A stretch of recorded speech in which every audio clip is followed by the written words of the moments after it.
À mon avis, il existe deux types de personnes vis-à-vis le travail et l'organisation. Il y a des personnes, j'ai envie de les appeler les personnes système, qui, peu importe leur humeur, ont des to-do list, des choses à faire tous les jours.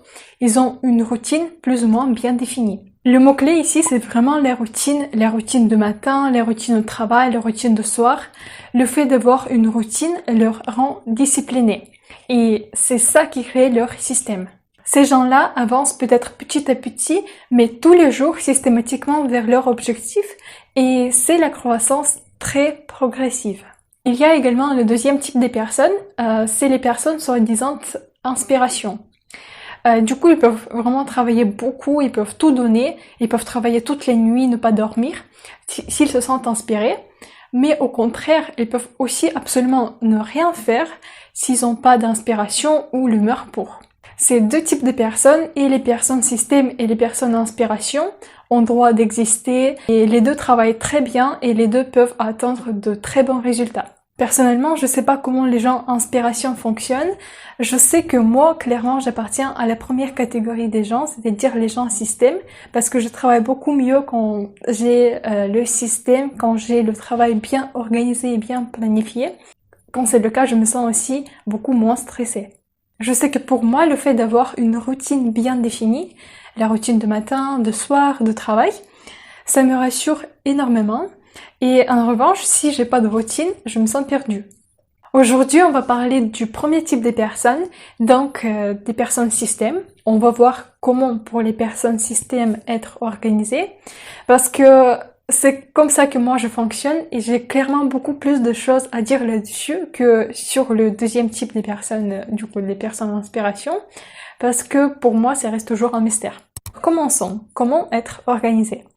À l'époque, avant que je commence à m'intéresser par tout ce qui est l'organisation, la planification, ce que je faisais dans mon agenda, c'était des to-do list. C'est le truc très banal. Moi, je faisais des énormes to-do list avec des choses importantes et pas importantes, avec des choses urgentes et pas urgentes. C'était tout mélangé. À l'époque, j'essayais d'accomplir le plus de choses possible. C'était vraiment mon obsession. C'était mon but ultime de finir ma to-do list pour la journée. Et ça m'était arrivé souvent de passer à côté des choses qui étaient assez importantes. Parce que moi, j'étais occupée à juste faire des choses. Je faisais pas de tri. Pour moi, une sorte de révélation que j'ai eue, c'était d'établir des priorités. Ça peut paraître évident et pourtant on l'oublie assez souvent, mais pour moi, c'est vraiment la base d'organisation. La première étape pour être organisé, c'est de définir 3 tâches principales à faire au début de ta journée. Il faut que une de ces tâches soit prioritaire. Il faut que ce soit un peu la tâche que si tu l'as fait, tu ne regretteras pas d'avoir passé ta journée. Il existe un livre que j'ai chez moi d'ailleurs, ça s'appelle Passer à l'essentiel. Et là, on parle d'effet domino qui va être déclenché si on fait toujours les choses essentielles qui peuvent nous mener à notre objectif. Et j'ai beaucoup aimé la partie où l'auteur parle de la question déterminante. La question déterminante, c'est quelle est la chose essentielle que je peux faire de telle sorte qu'en la faisant, tout le reste deviendra plus simple, voire inutile. Même si ce livre est écrit un peu à l'américaine, on voit que c'est un peu un livre type qui est écrit par les coachs de développement personnel où on parle de la productivité, du fait qu'il faut être toujours productif, qu'il faut travailler beaucoup pour atteindre ton objectif. J'ai bien aimé le message que l'auteur voulait passer à travers de ce livre. Le fait de définir 3 tâches principales, ça va te permettre de te concentrer sur l'essentiel et ne pas diffuser ton attention sur les choses qui sont pas vraiment importantes. La deuxième étape pour être organisé, c'est de bloquer le temps. Maintenant, ouvre ton agenda et regarde la semaine à venir. Est-ce que tu sais ce que tu vas faire demain? Est-ce que tu sais ce que tu vas faire dans 2 jours, dans 3 jours? À quelle heure tu vas faire telle ou telle chose? Le but de cette technique, c'est de bloquer le temps pour tes priorités et de protéger ce temps réservé. C'est un peu une façon pour s'assurer que ce qu'on doit faire sera fait. On se dit souvent qu'on aimerait faire telle ou telle chose, mais qu'on n'a pas le temps pour. Moi, je pense que si c'est vraiment la chose que tu aimerais faire, que tu tiens à cœur, tu trouveras le temps pour ça. Mais cette technique de bloquer le temps pour des choses, elle est aussi faite pour bloquer, pour protéger ton temps de repos, pour protéger ton temps personnel parce que c'est aussi important que le travail. Parfois, je culpabilise quand je me repose et assez souvent, quand je me repose, dans ma tête, j'ai des pensées comme au lieu de me reposer, j'aurais pu faire ça, j'aurais pu faire quelque chose de productif, quelque chose de utile et moi, je travaille sur ça. Je suis encore très loin d'être un exemple dans tout ce qui est l'équilibre vie perso, vie pro. Mais la chose dont je suis sûre et certaine, c'est que après un bon repos de qualité, je travaille beaucoup mieux et je suis beaucoup plus productive dans ce que je fais. Le repos et le temps de récupération, c'est très important et c'est pas à négliger. J'ai même envie de dire que pour bien organiser ton temps, il faut commencer par bloquer les créneaux de repos. C'est les créneaux non négociables, c'est ce qui te permet de reprendre ta force après, c'est comme charger ton téléphone, c'est comme charger ta batterie. Donc d'abord, on va réserver les créneaux pour le repos, puis on va bloquer le temps pour tes priorités, pour l'essentiel, et puis on voit ce qu'il nous reste et on répartit tout le reste. Petite astuce ici, c'est de planifier tes activités en fonction de ta performance tout au long de la journée. Parce que tes performances tout au long de la journée, elles fluctuent et c'est normal de ne pas pouvoir rester concentré 4 heures d'affilée sur ton travail. Il faut savoir faire des pauses, il faut savoir adapter ton activité à ta capacité de rester concentré sur une tâche et pour ça, il faut apprendre à te connaître. Moi, je sais que je suis une personne matinale et dès le matin, je peux faire des choses les plus difficiles, les choses les plus prenantes. Mais en revanche, au début d'après-midi, j'ai une baisse de force, de concentration de ma performance et c'est le meilleur créneau pour moi que je peux réserver pour les tâches qui demandent pas beaucoup d'efforts, qui sont monotones.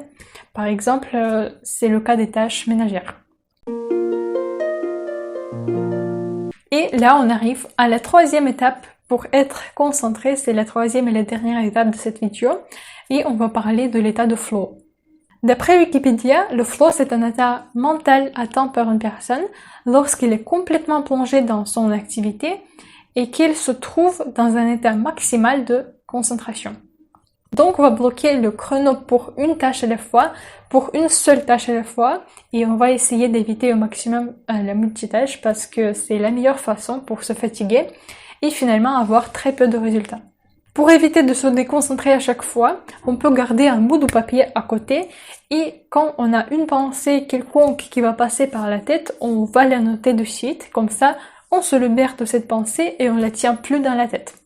Et comme ça, les pensées passagères vont pas t'interrompre de ton travail. Ici, j'aimerais bien parler aussi d'un truc assez important. C'est un phénomène qui s'appelle Switch Cost Effect.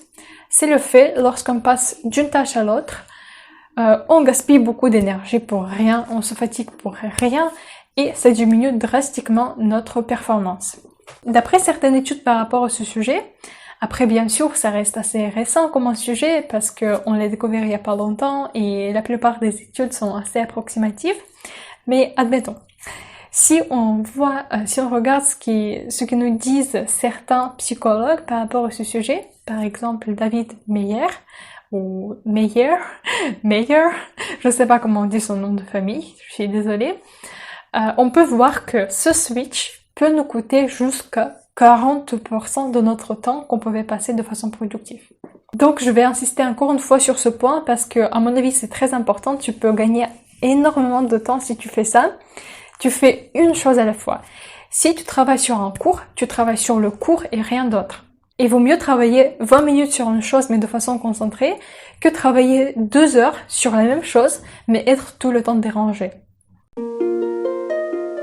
Donc pour faire un petit récapitulatif de ce dont on a parlé aujourd'hui, les 3 étapes pour être organisé sont: la première, c'est de définir les 3 choses principales à faire dans la journée dont une sera prioritaire. La deuxième étape, c'est de bloquer le temps pour faire ces choses-là et la troisième étape, c'est par rapport à comment on fait ces choses. On a parlé de l'état de flow et on se souvient aussi de switch cost effect, du fait que on est beaucoup moins efficace si on se disperse et si on fait plusieurs choses en même temps. J'espère que cette vidéo t'a plu, j'espère que tu as appris quelque chose de nouveau pour toi par rapport à l'organisation, par rapport à la planification. Dis-moi dans les commentaires ce que tu en penses et n'hésite pas à t'abonner à ma chaîne parce que j'ai vu il y a pas longtemps dans les statistiques qu'il y a à peu près 60% des personnes qui me regardent sont pas abonnées à ma chaîne. Du coup, ça m'a beaucoup surpris et je te demande si tu apprécies mes efforts, si tu apprécies ce que je fais sur ma chaîne. C'est pas compliqué de t'abonner à ma chaîne pour soutenir mon travail. Je te dis à bientôt dans les autres vidéos. Ciao!